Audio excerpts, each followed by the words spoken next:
मैं दिग्विजय स्वागत करता हूं स्कोर हाई क्लासेस के यूट्यूब चैनल पर। आज हम क्लास 10 से बहुत ही डिमांडिंग चैप्टर आप लोगों के लिए लेकर के आए हैं। बहुत ही डिमांडिंग चैप्टर का बहुत ही डिमांडिंग टॉपिक आप लोगों के लिए लेकर के आए हैं। चैप्टर नहीं है, टॉपिक वाइज वीडियो लेक्चर्स हैं।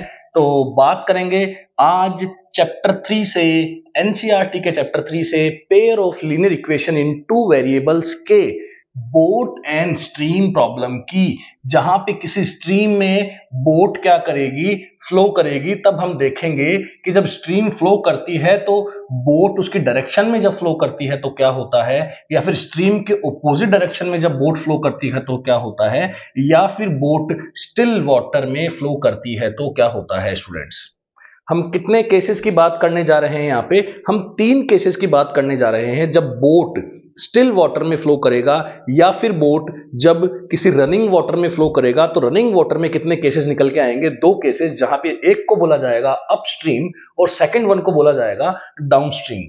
तो सबसे पहले हम कॉन्सेप्ट समझते हैं, कॉन्सेप्ट के बाद में हम एक क्वेश्चन लगाएंगे और हम देखते हैं, शुरुआत करते हैं कॉन्सेप्ट से।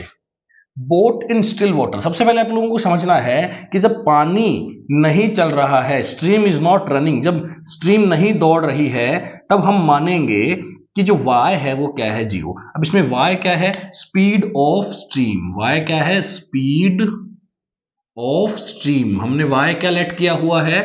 स्पीड ऑफ स्ट्रीम लेट किया हुआ है। हमने y क्या लेट किया हुआ है? स्पीड ऑफ स्ट्रीम लेट किया हुआ है। अभी स्पीड ऑफ स्ट्रीम क्या है? रेस्ट है, 0 है, मतलब स्पीड, जो स्ट्रीम की स्पीड है वो शांत है, मतलब पानी स्टिल वाटर है। क्लियर है? स्टिल वाटर है, लिखा हुआ है speed of boat in still water. तो हमने क्या मान लिया कि जो हमारी बोट है अगर स्टिल वाटर में चल रही है तो किस स्पीड से चल रही है? x किलोमीटर पर आवर से। क्या मान लिया हमने कि हमारी पास एक बोट है और वो स्टिल वाटर में, जब पानी एकदम शांत है, तब वो किस स्पीड से चलती है?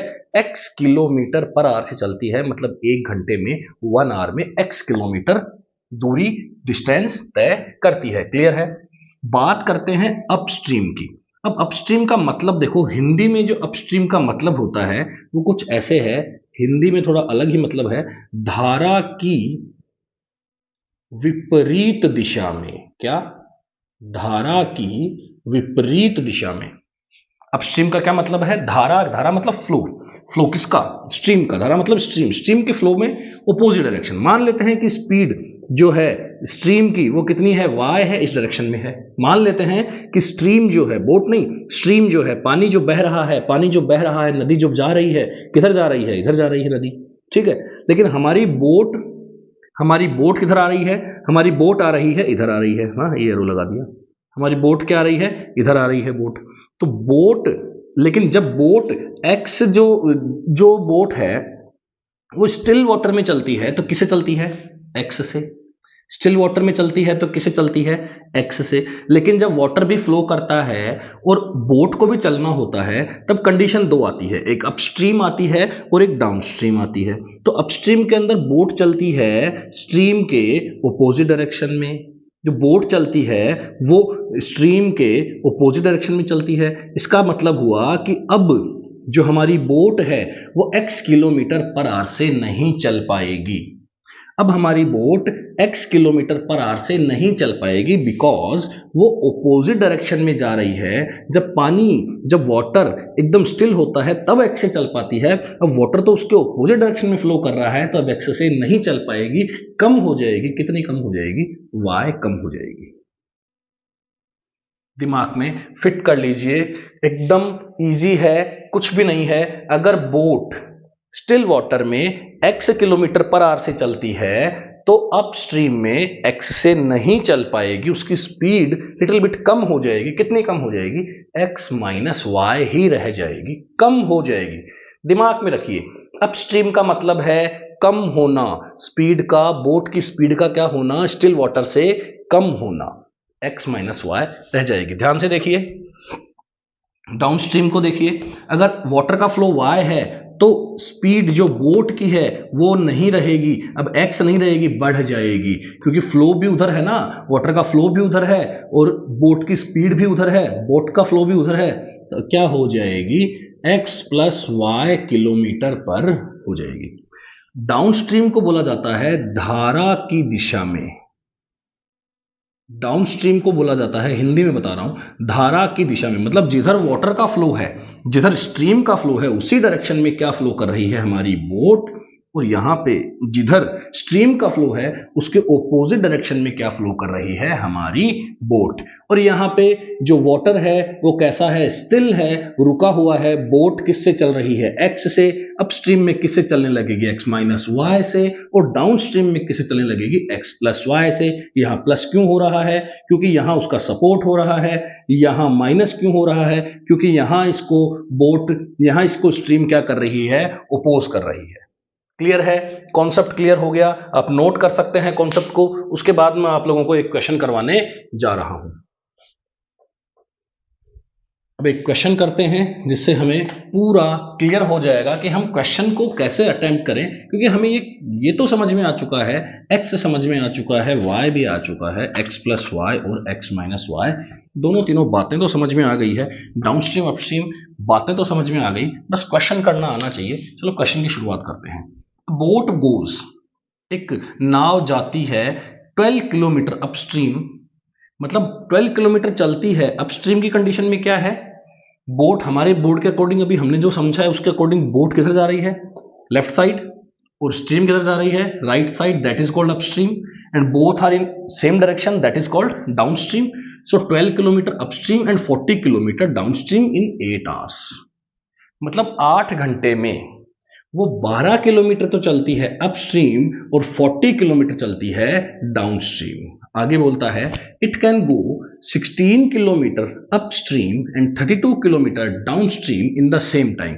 सेम टाइम में ये ऐसे भी चल सकती है कि 16 किलोमीटर इसको अपस्ट्रीम चला लो, 32 किलोमीटर इसको डाउनस्ट्रीम चला लो। Find the speed of the boat in still water and the speed of stream. तो वही दो बातें जो हमने कॉन्सेप्ट में सीखा, boat in still water and speed of stream. तो मान लेते हैं let the speed of boat in still water, still water में जो बोट की स्पीड है वो मान लेते हैं x kilometre per our, and the speed of stream is y kilometre per hour. Clear है? क्या हम अब आसानी से अपस्ट्रीम की कंडीशन लिख पाएंगे, the speed of boat in upstream, speed नहीं रिलेटिव स्पीड बोलेंगे, फिलहाल आप स्पीड से काम चलो। Speed of boat in upstream x minus Y kilometre per hour. Clear है? And the speed of boat in downstream, downstream में क्या मामला हो जाएगा, डाउनस्ट्रीम में मामला हो जाएगा x plus y kilometre per hour. Clear है? x माइनस वाई किस में हो जाएगा, अपस्ट्रीम में, और x प्लस वाई किस में हो जाएगा, आपका डाउनस्ट्रीम में। क्लियर है? तो बात करते हैं क्वेश्चन की आगे। अब क्वेश्चन बोलता है कि 12 किलोमीटर चलवाओ अपस्ट्रीम में और 40 किलोमीटर चलवाओ डाउनस्ट्रीम में। अब हम यहां से जानते हैं, we know that time is equals to, क्या होता है, डिस्टेंस अपॉन स्पीड। क्या होता है, time is equals to distance upon speed. ठीक है? तो जो टाइम है वो टोटल टाइम कितना है, केस 1 में 8 आवर है। टोटल टाइम कितना है केस 1 में, 8 आवर है। और डिस्टेंसेस कितनी कवर हो रही हैं, 2 डिस्टेंसेस कवर हो रही हैं। कौन कौन सी, 12 किलोमीटर की एंड कितने किलोमीटर की, 40 किलोमीटर की। तो 12 किलोमीटर डिस्टेंस फर्स्ट है, फर्स्ट डिस्टेंस अपॉन टाइम क्या हो जाएगा, डिस्टेंस, और डिस्टेंस अपॉन स्पीड। तो स्पीड क्या हो जाएगी, डिस्टेंस कौन सी है अपस्ट्रीम की, तो स्पीड भी कौन सी लगाइए, अपस्ट्रीम की। डिस्टेंस कौन सी है, अपस्ट्रीम की, तो स्पीड भी कौन सी लगाएंगे, अपस्ट्रीम की। प्लस 40 किलोमीटर डाउनस्ट्रीम, तो 40 किलोमीटर डाउनस्ट्रीम, ये भी डिस्टेंस है, तो डिस्टेंस के नीचे स्पीड कौन सी आएगी, डाउनस्ट्रीम की। क्या यहां से आप लोगों को समझ में आया कि फर्स्ट इक्वेशन रेडी है, फर्स्ट इक्वेशन बिल्कुल रेडी है। 4 के टेबल से इसको कट कर लेते हैं, 4 2 जा 8, 4 से 10 जा, 4 से 3 जा।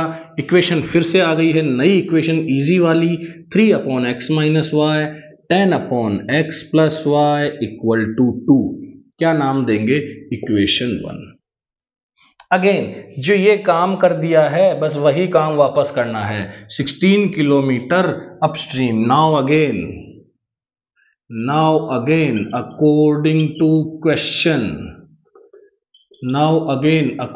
टू क्वेश्चन के हिसाब से क्या बोल रहा है? क्वेश्चन के हिसाब से 16 किलोमीटर अपस्ट्रीम, तो 16 अपॉन अपस्ट्रीम मतलब x माइनस वाई, ये हम क्या लिख रहे हैं? Time, distance upon speed, plus again time 32 kilometre downstream, तो 32 upon x plus y, clear है, इक्वल टू टाइम कितना? सेम टाइम मतलब फिर से 8। एक काम करते हैं, 8 1 जा 8, 8 4 जा 32, 8 2 जा 16, क्या हो जाएगा? 2 upon x minus Y plus 4 upon x plus Y equal to 1। Equation number आ चुकी है 2। क्लियर है? यहां तक सबको समझ में आया? यहां तक आसान है, इजी है बिल्कुल। 3 केस हैं। पहला केस क्या है? स्टिल वाटर, x है, अपस्ट्रीम में क्या है? x माइनस वाई है, और डाउनस्ट्रीम में क्या है? x प्लस वाई है। तो मैंने कुछ भी नहीं किया, upstream downstream total time, upstream downstream total time, 2 equation बना ली। अब हम इसको रिड्यूसिबल मेथड से सोल्व करेंगे, जो कि आपके ओल्ड एनसीईआरटी में है और आपके एग्जाम में जरूर पूछा जाएगा। ये क्वेश्चन एग्जाम में अमूमन पूछा जाता है, न्यू एनसीईआरटी से फिर भी हटा है, लेकिन कॉन्सेप्ट ही हटा है, क्वेश्चन पूछा जा सकता है। आप ध्यान से देखिए, तो यहां पे लिखी हुई है equation 3 upon x minus Y plus 10 upon x plus Y equal to 2। एक काम करना होगा हमको, रिड्यूसिबल मेथड से करेंगे तो हम मानेंगे 1 अपॉन एक्स माइनस वाई को क्या मान लेंगे? a, and 1 upon x plus y को क्या मान लेंगे यहां से? b। क्लियर है? तो इस इक्वेशन को मैं कैसे लिख पाऊंगा? 3a plus 10b equal to 2। Clear है? इस इक्वेशन को नाम देता हूं मैं 3, एंड सेम मैं क्या कर सकता हूं? 2 अपॉन ए, क्लियर है? 1 अपॉन एक्स माइनस वाई ए है, तो ये क्या हो जाएगा? 2a, क्या हो जाएगा? 2a plus 4b equal to 1। ये इक्वेशन नंबर दे देते हैं अपन इसको 4। ठीक है? दोनों इक्वेशन में क्या किया जाए? दोनों इक्वेशन में एलिमिनेशन मेथड यूज कर देते हैं। नाउ एलिमिनेशन ऑफ ए का एलिमिनेशन कर देते हैं। किसका एलिमिनेशन कर रहे हैं? ए का। तो 2 और 3 का एलसीएम कितना हो जाएगा? 6। तो इक्वेशन थर्ड को किससे मल्टीप्लाई करना पड़ेगा? 2 से। और इक्वेशन 4 को किससे मल्टीप्लाई करना पड़ेगा? इक्वेशन 4 को मल्टीप्लाई करना पड़ेगा किससे? 3 से। और दोनों को सब्ट्रैक्ट भी करना पड़ेगा। And subtract equation 3 and 4। Equation 3 and 4 को क्या कर देंगे? फिर सब्ट्रैक्ट कर देंगे। ठीक है? तो यहां से मैं इक्वेशन 3 में किसका इंटू कर रहा हूं? 2 का। तो क्या हो जाएगा? 6a plus 20b equal 4। और यहां से क्या हो जाएगा? आपको इक्वेशन 4 में किसका इंटू करना होगा? 3 का, क्योंकि दोनों में 6 से बन जाएगा, तब तो एलिमिनेशन होगा। तो यहां से क्या आ जाएगा? 6a, ठीक है, और 4 3 जा 12, और ये कितना आ जाएगा? 3, 12b और 3। ठीक है? अब सब्ट्रैक्ट कर रहे हैं, मैंने लिख दिया है, पहले ही लिख चुका हूं मैं। सब्ट्रैक्ट भी कर रहे हैं तो साइन चेंज करेंगे, तो 12b में से 20b में से 12b गया तो कितना आ गया? 8b, और 4 में से 3 गया तो कितना आ गया? 1। मतलब b की वैल्यू क्या आ गई? 1/8। b की वैल्यू कितनी आ गई भैया? 1/8। b की वैल्यू पुट कर देंगे किसी भी इक्वेशन में, put in equation number 3। Equation number 3 में b की जगह क्या पुट कर देते हैं? 1/8। तो ये क्या बन जाएगा? 3a plus 10 into 1/8 equal to 2 के टेबल से 4 जा, 2 के टेबल से 5 जा, तो ये क्या बन जाएगा? 3a plus 5/4 equal to, subtract कर दो, 3a is equals to 2 minus 5/4। LCM कितना आ जाएगा? 4। 8 1 is 5, 3/4 3a, तो यहां से क्या कैंसिल आउट हो जाएगा? a 3 कैंसिल आउट हो जाएगा, a कितना आ जाएगा? 1/4। मतलब a भी आ चुका है, b भी आ चुका है। अब हम a और b जो हमने लिया था, ध्यान से देखिए, रिड्यूसिबल फॉर्म है और कॉन्सेप्ट भी है, अच्छा क्वेश्चन है। तो a कितना है? 1/4 और b कितना है 1/8। यहां से इक्वेशन को सॉल्व करना होगा। देखते हैं, पोज करके आप लोग नोट कर सकते हैं। ये टॉपिक वाइज सीरीज है, 10th क्लास, 8th क्लास और 9th क्लास की मैथमेटिक्स की टॉपिक वाइज सीरीज है। फिजिक्स की भी आ जाएगी, बहुत जल्दी आ जाएगी फिजिक्स की भी, ठीक है। क्या गिवन है 1/a मतलब 1/x माइनस वाई किसके इक्वल गिवन है, a की वैल्यू कितनी है 1/4, तो क्रॉस मल्टीप्लाई कर देंगे तो क्रॉस मल्टीप्लाई में x माइनस वाई किसके इक्वल आ जाएगा 4 के, और यहाँ से 1/x plus Y, 1/x plus y को क्या ले लेंगे b मतलब 1/8, तो क्रॉस मल्टीप्लाई करेंगे तो x प्लस वाई कितना आ जाएगा 8। अब यहाँ से इन दोनों इक्वेशंस को क्या कर देंगे ऐड कर देंगे, ऐड बोथ इक्वेशंस,